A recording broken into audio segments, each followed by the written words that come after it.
Sí, pero yo de verdad lo haría, ¿sí? Me desagrada bastante la injusticia y no sé por qué nunca me ha pasado, nunca me he topado así de frente.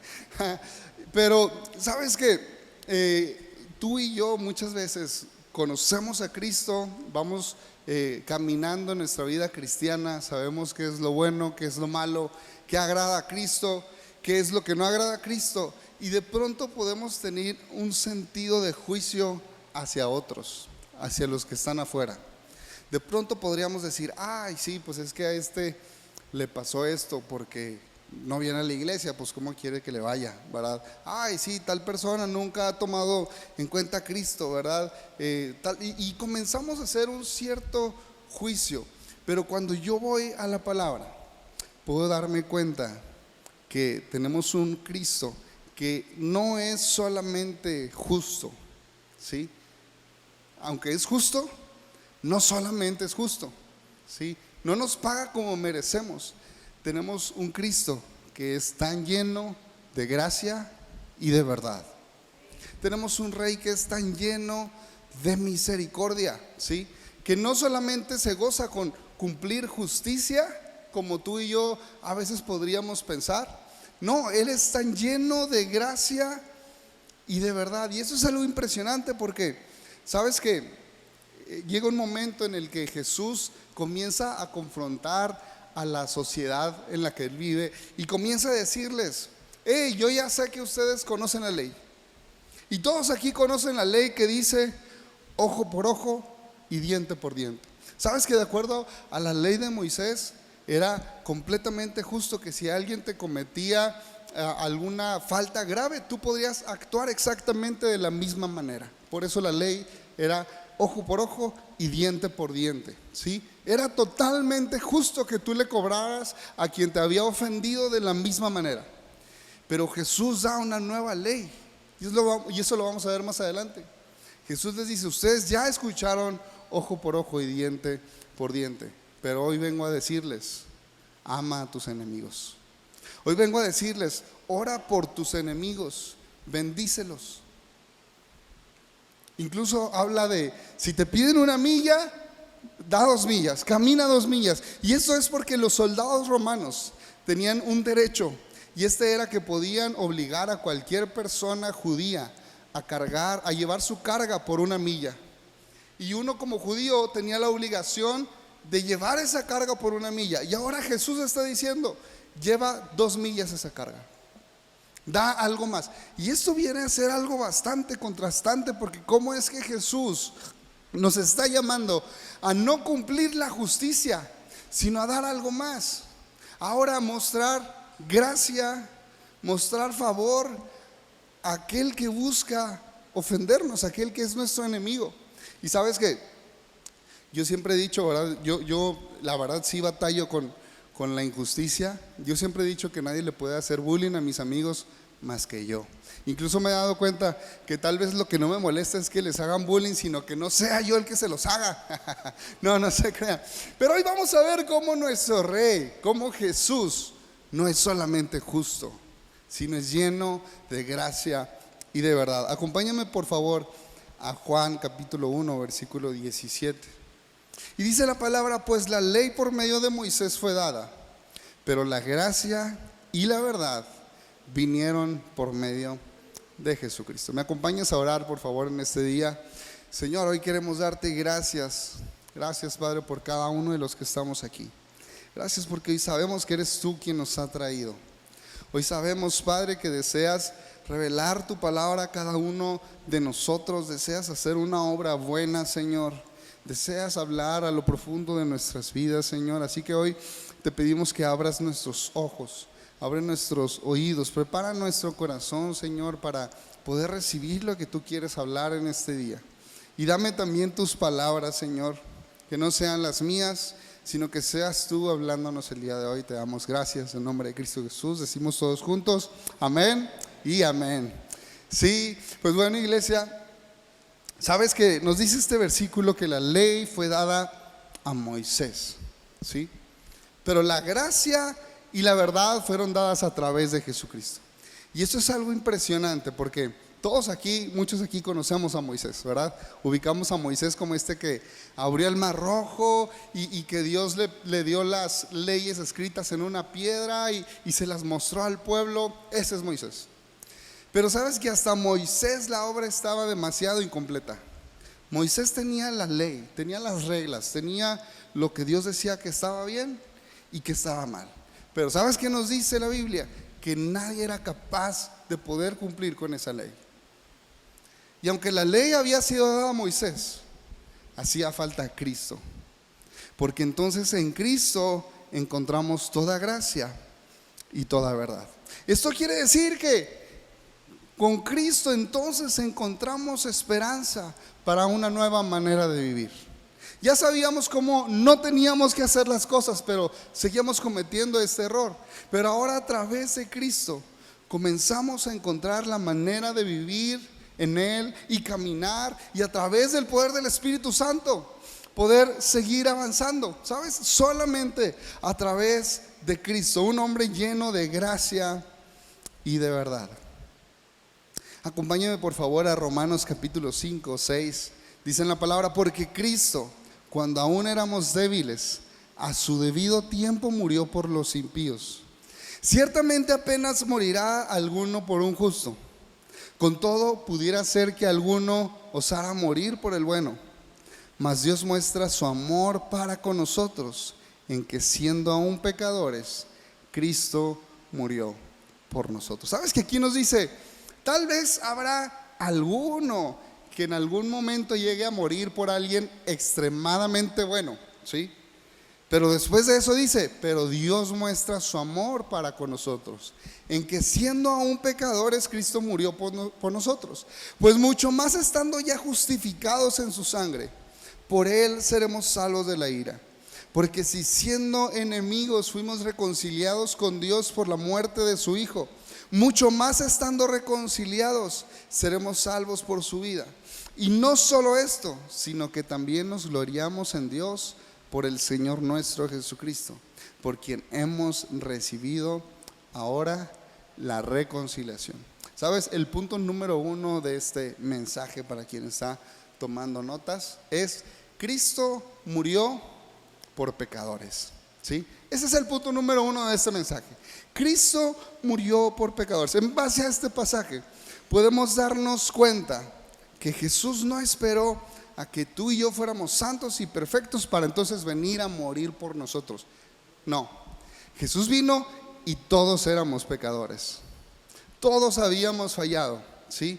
Pero Jesús se presenta entonces como nuestra esperanza. Cuando éramos débiles y pecadores, dice la Biblia, entonces Él vino a morir por nosotros. Y entonces aquí yo podría hacer la pregunta: ¿existe alguno al día de hoy por el cual Cristo no haya muerto? ¿Podrían nombrarme siquiera alguno el día de hoy por el cual el corazón de Cristo no lata en amor y compasión? Ninguno, iglesia, ninguno, absolutamente ni uno éramos justos,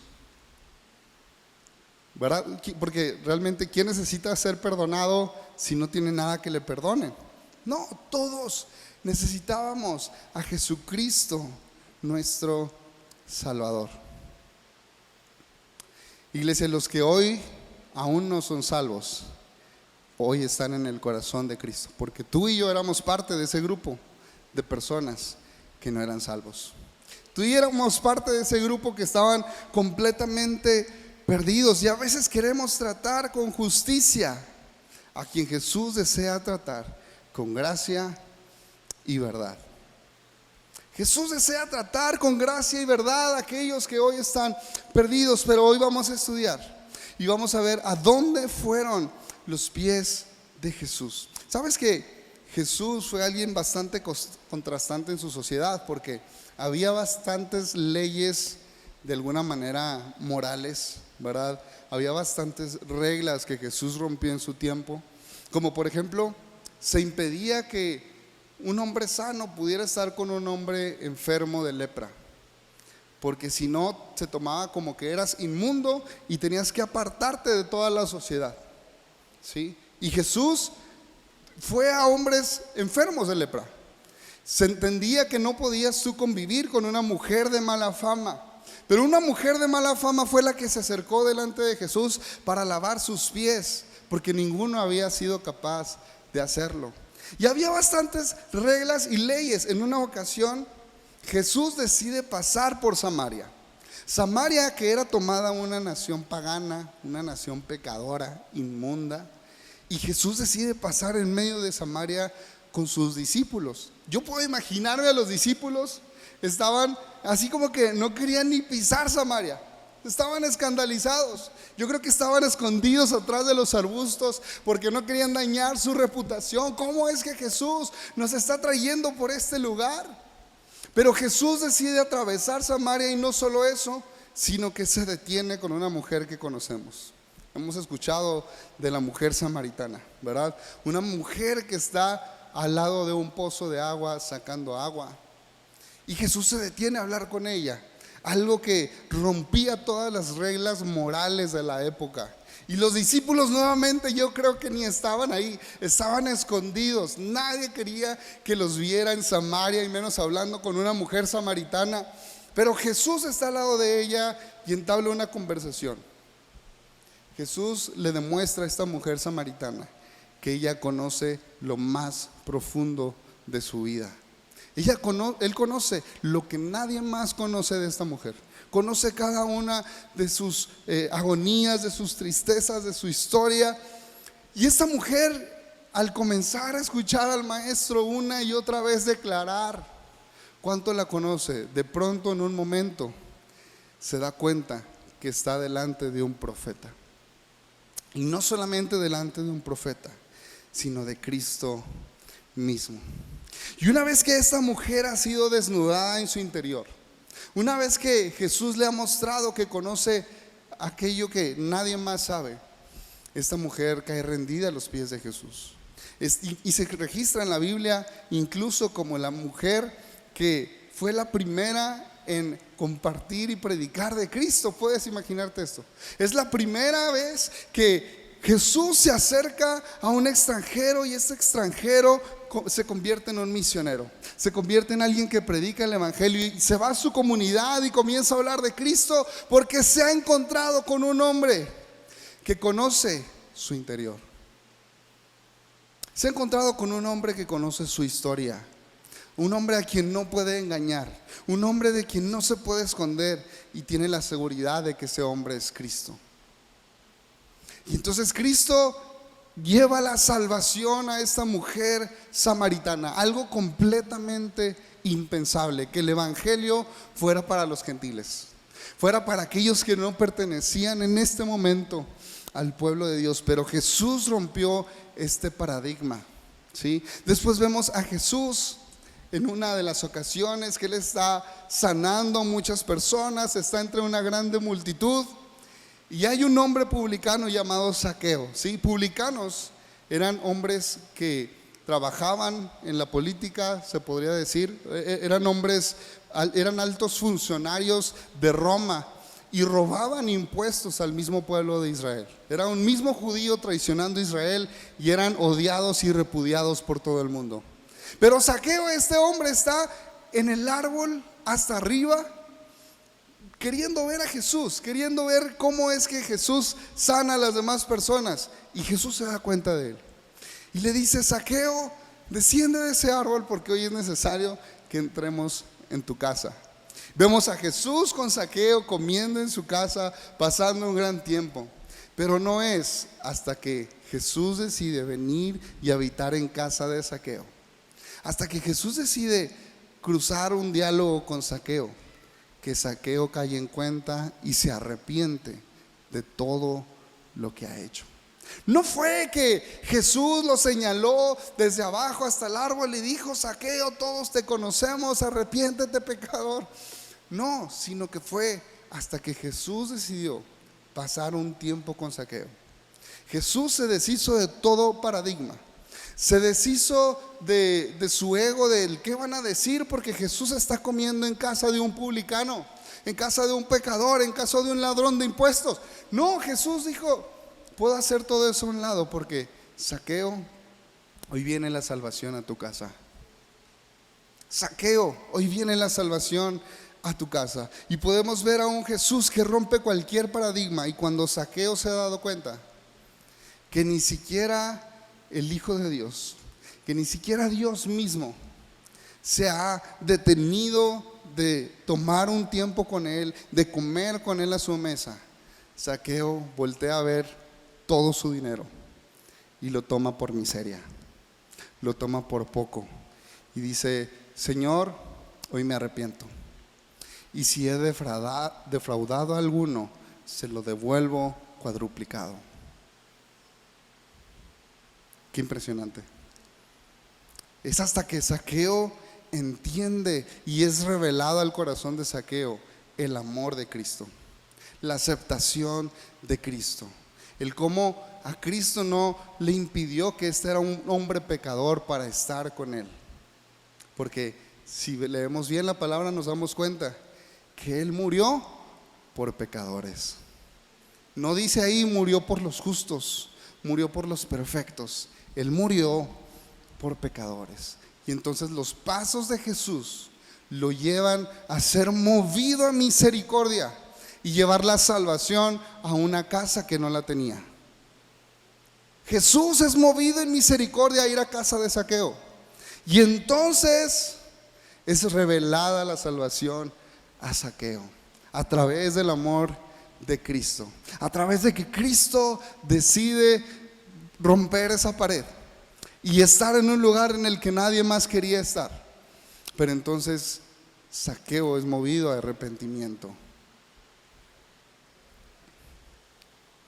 Vamos por favor a Mateo capítulo 9:9.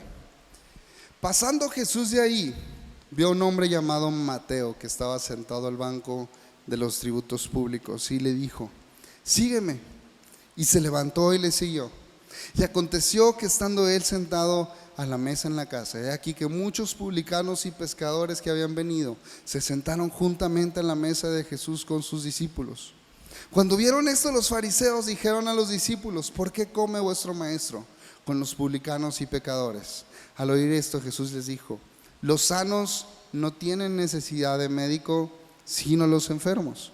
Id pues y aprended lo que significa: misericordia quiero y no sacrificio, porque no he venido a llamar a justos, sino pecadores al arrepentimiento. Sabes que aquí Jesús se encuentra con otro publicano llamado Mateo, y fariseos están al pendiente de lo que Jesús está haciendo, ¿verdad? Ellos eran los primeros en juzgar lo que Jesús hacía. Siempre que algo malo pasaba, ahí estaban rápidos los fariseos. Y ahora están viendo que Jesús entra con Mateo y le dice: ven y sígame, y come con él también. Fariseos dicen: oye, ¿cómo es que Jesús está con un publicano? Pero entonces Jesús nos dice: los sanos no tienen necesidad de médico, sino los enfermos. No he venido a llamar a justos, sino a pecadores. ¿Cuántos de nosotros hoy podríamos juzgar alguna decisión de Jesús, ¿verdad? De sentarse a comer con alguien que consideramos indigno. Pero sabes que en la iglesia no hay espacio para el cringe. El cringe es esto como de decir: ay no, es que ellos son muy raros, son muy diferentes a mí. Ay no, es que yo no creo que ellos pudieran recibir a Cristo. En la iglesia no hay espacio para el cringe. El evangelio es para todo el mundo, iglesia. El evangelio alcanza todos los rincones, todos los sectores de la sociedad. No hay un espacio en donde el evangelio no pueda ser predicado, en donde alguien no pueda ser alcanzado. El evangelio es para todo el mundo, y por eso es que como iglesia abrimos espacios, porque sabemos que hay una necesidad por ser cubierta. Tenemos grupos conexión en casa. ¿Cuántos estamos en grupo conexión? Veo varias manos levantadas, pero sabes que aún faltan más manos levantadas. Grupos conexión, espacios en casa en donde podemos compartir a Cristo, en donde reflejamos a Cristo en todas las casas. Tenemos ministerio de hospitales, porque ¿cuántos sabemos que hay necesidad en hospitales? ¿Cuántos sabemos que hay muchos que no tienen ni siquiera el alimento para ahorita en la noche? Y ahí está la iglesia, tenemos manos de misericordia, un espacio en donde también cubrimos necesidades en nuestra comunidad, porque la iglesia tiene que ser los pies de Jesús. La iglesia es los pies de Jesús. La iglesia continúa la obra de Jesús. Sabes que nuestro evangelio no es un evangelio estático, porque nuestro evangelio es Cristo y Cristo está vivo. Cristo el día de hoy sigue obrando milagros. Cristo el día de hoy sigue trayendo sanidad, sigue trayendo restauración. Cristo al día de hoy sigue salvando, iglesia. Vamos a darle un fuerte aplauso a Cristo. Cristo salva, iglesia. Nuestro evangelio no está muerto, no está enterrado, no está estático, no es un evangelio inmóvil. Nuestro evangelio vive porque es Cristo mismo. Y tú y yo nos toca ser los pies de Jesús. Sabes, todos quisiéramos que Jesús estuviera entre nosotros haciendo su obra, pero ahora tú y yo continuamos la obra de Cristo. Y esto es algo impresionante. Entonces el paso número 2 es que los pasos de Jesús lo hicieron caminar hacia el que falló, hacia el enfermo, hacia el necesitado y hacia quien necesitaba una familia. Iglesia, los pies de Jesús siempre caminan hacia donde hay necesidad. Ese es el espacio perfecto. El espacio saciado, o que se cree saciado, pues ya no necesita nada. Pero aquel que necesita de Cristo es llenado por Cristo. Jesús murió por los otros, no solo por los que estamos aquí. Sabes, la pasión de Jesús es tan grande para los que están allá afuera. Y entonces ahora podemos preguntarnos como iglesia, bueno, ¿cuál es nuestro llamado como iglesia? ¿Sí? ¿A qué somos llamados como iglesia? Y sabes, Jesús en Lucas 6 da un sermón del monte y está hablando con mucha gente, y al predicar Jesús justamente toca este pasaje que hablamos al principio. Jesús les dice: ustedes han oído a través de la ley ojo por ojo y diente por diente, pero hoy vengo a decirles: amen a sus enemigos. Y en este mismo pasaje vamos por favor al versículo 35, que nos dice: amen a sus enemigos, háganles bien, presten sin esperar nada a cambio, entonces su recompensa del cielo será grande y se estarán comportando verdaderamente como hijos del Altísimo, pues Él es bondadoso con los que son desagradecidos y perversos. No, yo ya terminé aquí el mensaje, nos vemos, adiós iglesia. A ver, no te quiebra la cabeza lo que dice este pasaje. Él es bondadoso con los que son desagradecidos y perversos. Deben ser compasivos, así como su Padre es compasivo. Sabes que tú y yo, al ser parte de la iglesia, tenemos como que este cierto deber moral unos con otros, ¿verdad? Aquí en la iglesia tenemos que amarnos, respetarnos, pero llega un punto en el que Jesús mismo dice: háganlo con sus enemigos. Y ahí sí ya Jesús puso la liga en otro lugar. Ahí sí está complicado poder hacer esto, ¿sí? Pero Jesús dice: hey, Dios es bondadoso con los desagradecidos y perversos. ¿Cómo puede ser eso posible? Tenemos un Dios tan lleno de amor, tan lleno de gracia, que hace llover sobre buenos y malos, hace salir el sol sobre buenos y malos. Y la manera en la que tú y yo podemos parecernos a nuestro Padre es siendo compasivos unos con otros, es teniendo misericordia unos con otros, siendo bondadosos unos con nosotros, no solo con los de la fe.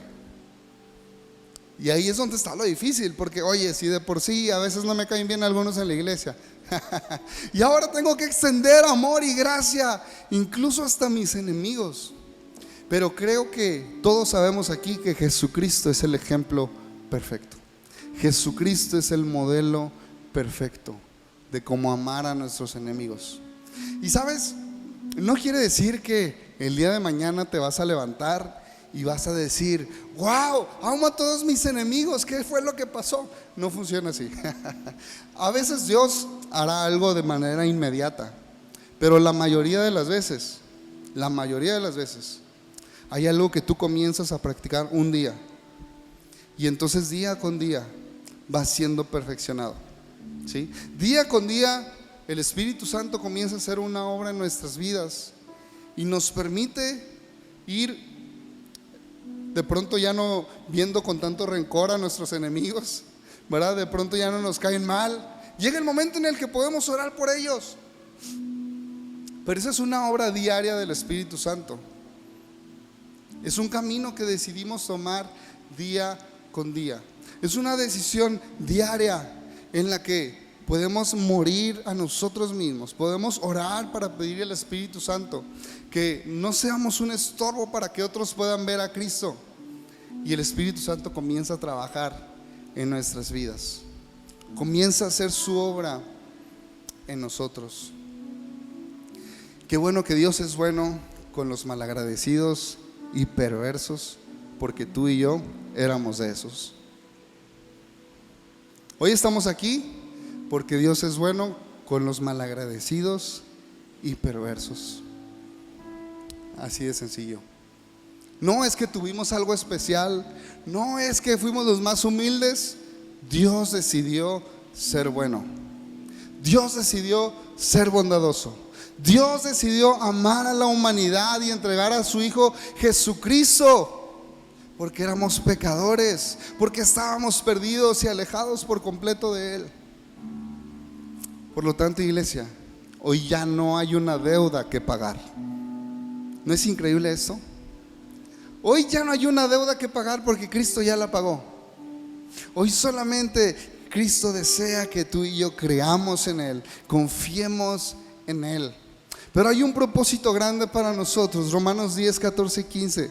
¿Cómo pues invocarán a aquel en el cual no han creído? ¿Y cómo creerán en aquel de quien no han oído? ¿Y cómo oirán sin saber quién les predique? ¿Y cómo predicarán si no fueren enviados? Como está escrito: cuán hermosos son los pies de los que anuncian la paz, de los que anuncian las buenas nuevas. Yo creo que a mí me falta predicar, porque yo la verdad sí tengo los pies medio feos, pero no se crean. Obviamente es en sentido figurativo, ¿verdad? Pero qué impresionante es que la Biblia nos dice: cuán hermosos son los pies de los que anuncian la paz. Aquellos que anuncian la buena noticia de salvación. Aquellos que declaran: hey, ya no existe una deuda, Cristo ya pagó. Ya no existe una deuda, hoy podemos acercarnos. ¿Cuántos podemos gozar de esta oportunidad que Cristo nos da? ¿Cuántos aquí hemos recibido esta libertad, este gozo increíble de decir: ya no hay una deuda? Pecados pasados, presentes y futuros han sido pagados por Cristo Jesús en la cruz del Calvario para cada uno de nosotros. Esto es increíble. Hoy podemos acercarnos, iglesia, con completa libertad, con completa confianza delante del Maestro, porque Él llevó esa carga, Él llevó esa deuda.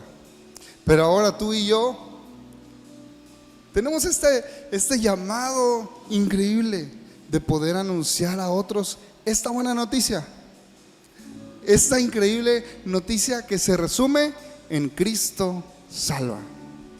Esa es la noticia: Cristo salva. No importa tu pasado, no importa tu contexto, no importa, Cristo salva. Esa es la noticia de salvación. Cristo salva, iglesia. Es la mayor noticia que nos llena de esperanza a ti y a mí. Cristo salva. Esa es la buena noticia. Eso es lo que nos toca a ti y a mí, anunciar que Cristo salva.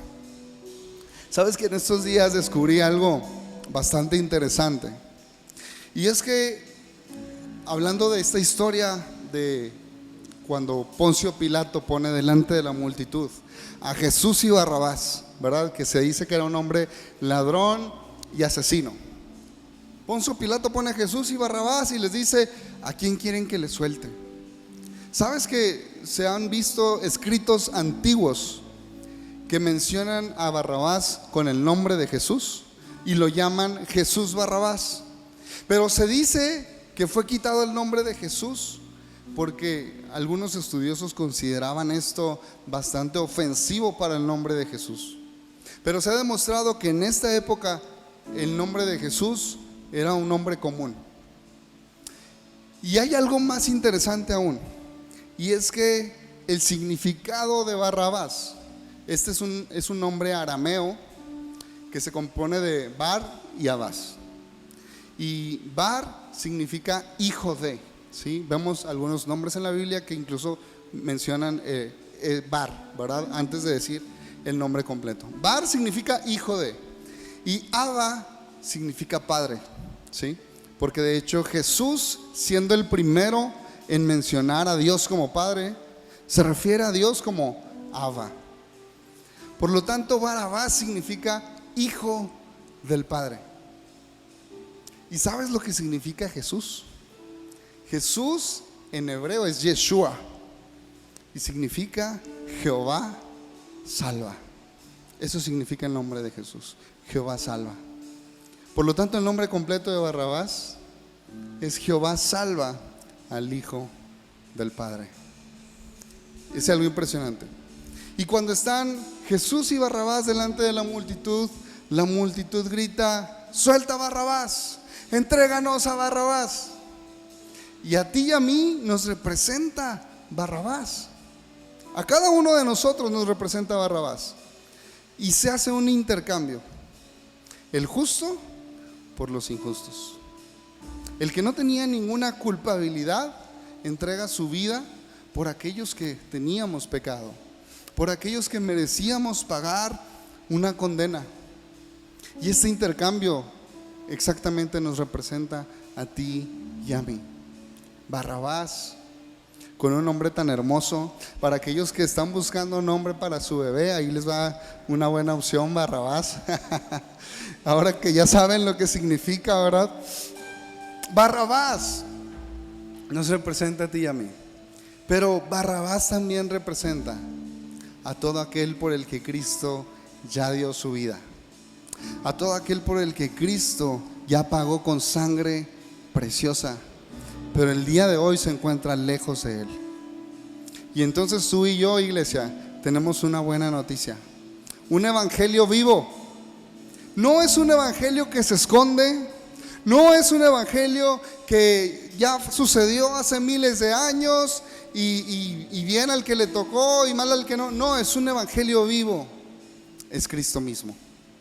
Y tú y yo somos llamados a predicar a Cristo, a llevar las buenas noticias. Y por eso, como iglesia, tenemos tantos espacios en los que tú y yo nos juntamos, en los que tú y yo, siendo parte del cuerpo de Cristo, podemos reflejar a Cristo, podemos llevar a Cristo a quien lo necesita. Porque nuestro Rey no vino a los sanos, Él vino a los enfermos, Él vino a los pecadores, Él vino a ti y a mí, a quienes lo necesitamos. ¿Sabes qué? Vimos ahorita que grabé hace unos días un podcast con el doctor Samuel Pagán, y la verdad, en mi experiencia, yo creo que fue un gran reto. Ha sido probablemente la persona con más estudios que he conocido en mi vida, ha escrito muchos libros, pero hubo algo bastante llamativo que de pronto comenté con un amigo, y es que yo al conocer al doctor me di cuenta que era un hombre bastante sencillo, bastante humilde. En verdad era alguien que te daba tiempo para expresarte y te escuchaba, y eso se siente impresionante cuando ves a alguien que sabe tanto pero que a la vez es tan humilde y tan cercano.